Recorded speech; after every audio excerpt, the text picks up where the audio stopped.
Meron po ba kayong tanim at naputol ito? Punla. Naputol ito at gusto mong mapabilis yung pagtubo ng kanyang tulot o gusto mong mapabilis yung pag-usbong dahil naputol, nasira, kinain ng kambing, kalabaw, baka o tupa. Kagaya nitong tanim ko na binili ko na granada. Sinira ng tupa. Ngayon, para mapabilis yung tubo niya, ang gawin mo ay lagyan mo ng ganito, balutan mo ng plastic. Yan, sa loob lang ng 4 na araw.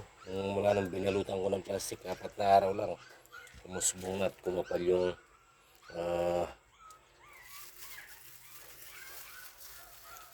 lalo na yung tulad, yung supling na tumutubo. Ang kapal, ang dami. Ayan o.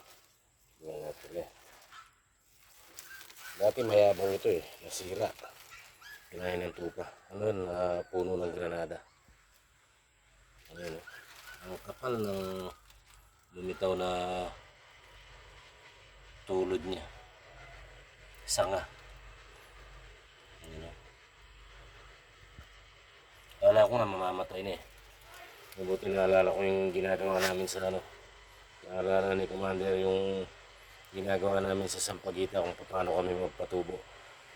Tinatakpan namin ng plastic para mabilis magkaroon ng suli, tulod, sanga. Ayan. Binili ko pa sa sa World Trade Center. Nung pumunta kami dun sa Pasay. Okay.